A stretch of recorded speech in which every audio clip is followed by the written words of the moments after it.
Hello. In this video, I want to introduce you to the concept of the gremlin. Now, Don Luis Miguel, in the Four Agreements, says that one of the things that keeps us from our authentic selves is what he calls the judge.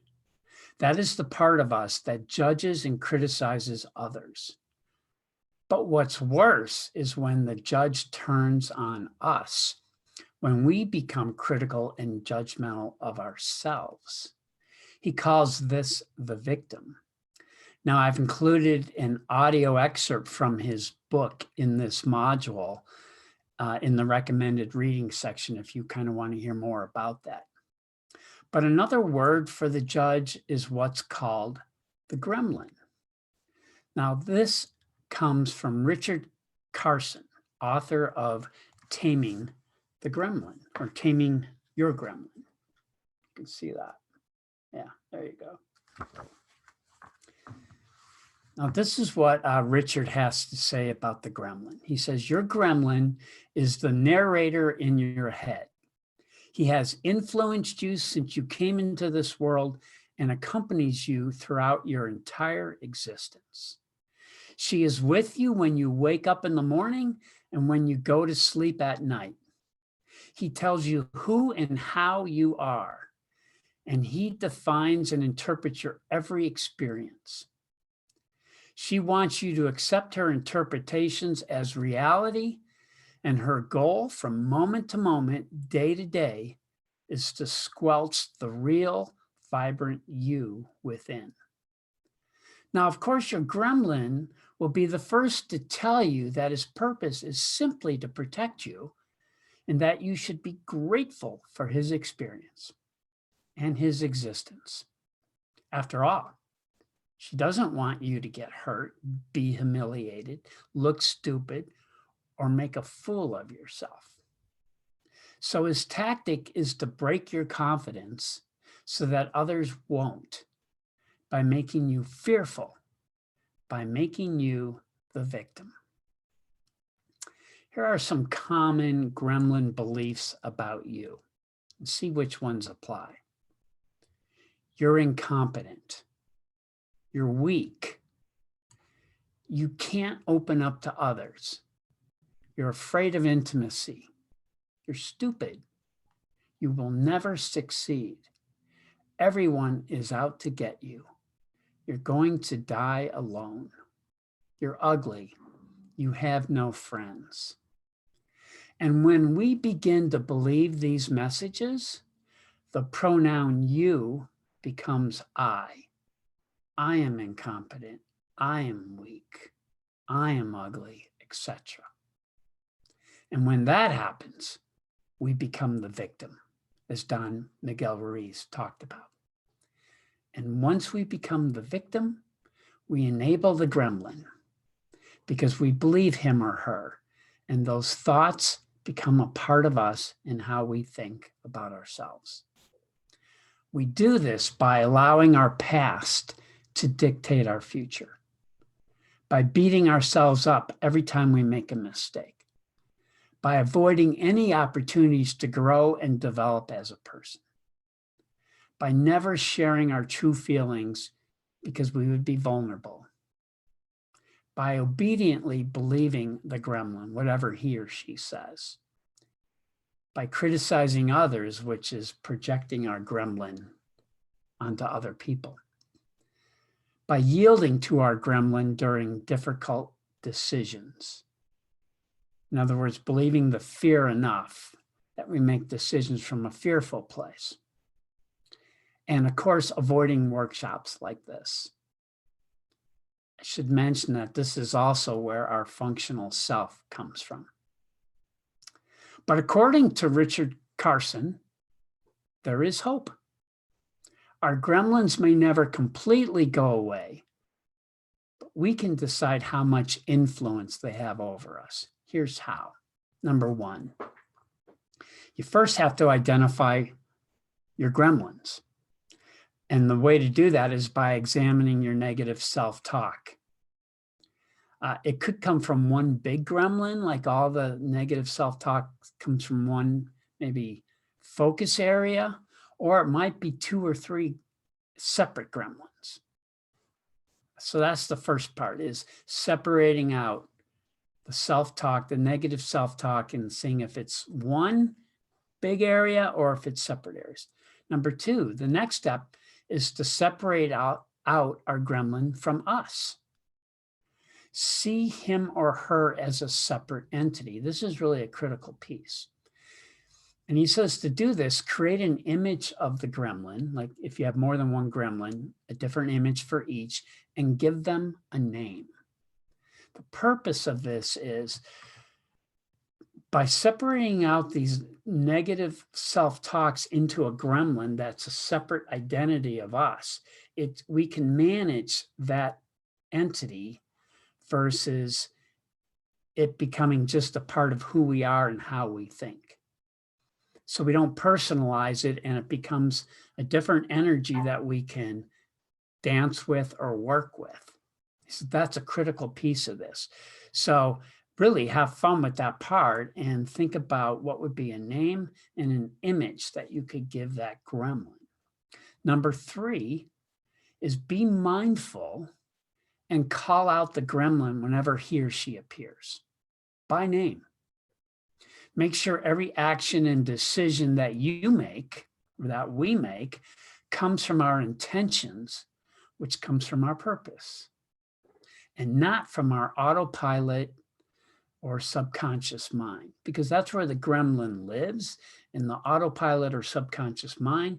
So it becomes just a natural part of us. And we don't even realize that when we're being negative about others or about ourselves, that it's coming from a gremlin. So that by taking these steps, we separate out the gremlin, we give it a name, a separate identity. We're mindful of when it shows up and we call it out. And when we call it out, then it gives us the power to make a decision around that. And I would say pay special attention to any self-deprecating comments that we make or that we think about ourselves, any negative emotions we have, especially fear-based, and then whenever we're judging others, those are indications that a gremlin is behind the scenes calling the shots. And finally, the 3 big steps would be stop, challenge, and choose. So in other words, when you have the awareness and you notice that this negative energy is overcoming you, this gremlin, stop, take a breath, notice, challenge what's going on. Is this a gremlin? Which gremlin? And then choose to either put the gremlin aside and move in the direction of your intention. Because if you don't do that, the gremlin will then make the decision for you. So in closing, I thought it would be appropriate to introduce you to one of my gremlins. Like many people, I have more than one. I know I have 2 for sure, maybe a third. But the one I want to introduce you to is who I affectionately refer to as Sister Terence. Now, I'm going to show you an image of her because this kind of helps me put her as a separate entity. And I found this puppet in one of those, Spencer's stores at those malls. And so I bought it, but I bought it for 2 reasons. One is just kind of have fun with it, because you should have fun with your gremlins, because it's really a ping pong match all the time with them. But I also thought I would use it in this class. All right. So keep in mind, I don't play with dolls, but here she is. This is Sister Terence. Now I got to tell you a little backstory. Okay. This goes all the way back to, I think, 2nd grade or something, where she evolved. She actually, it was my 4th, I think it was my 4th grade nun was Sister Terence. Now, this was back in the days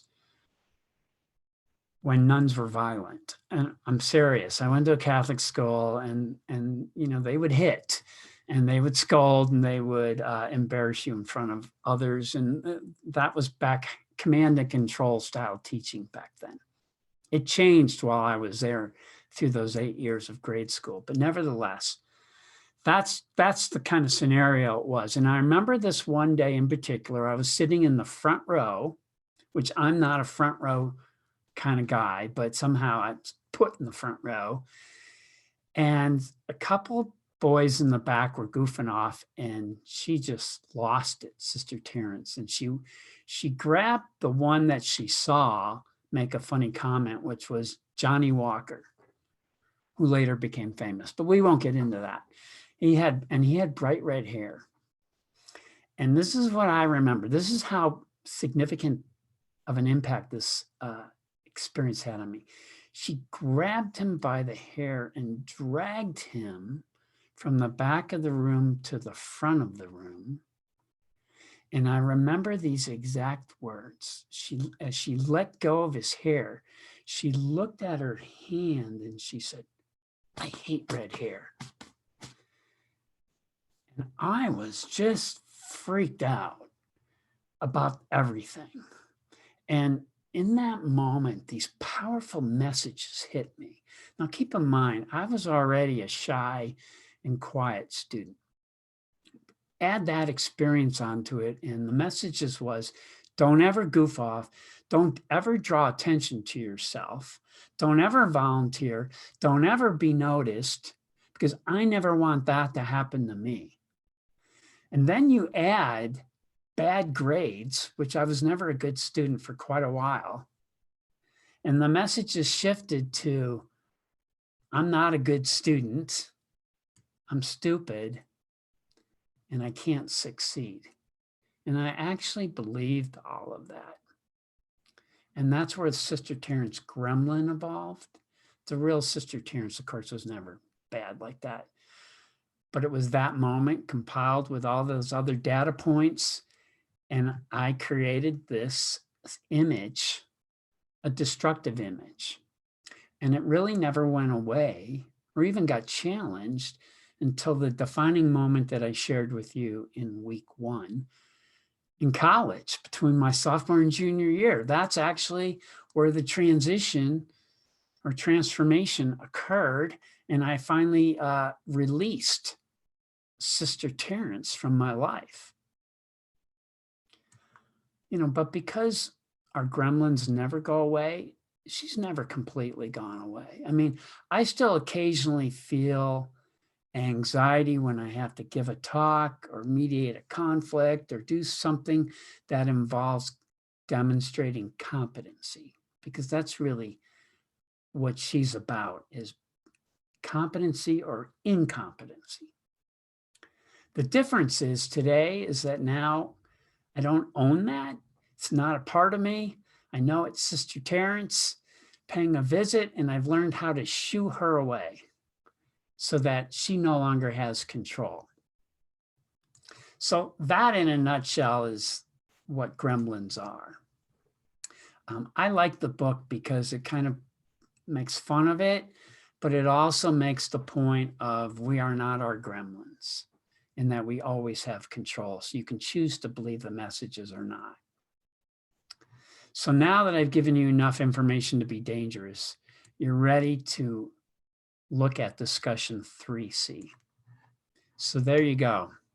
Thanks for being with me, and I'll see you again for the next video.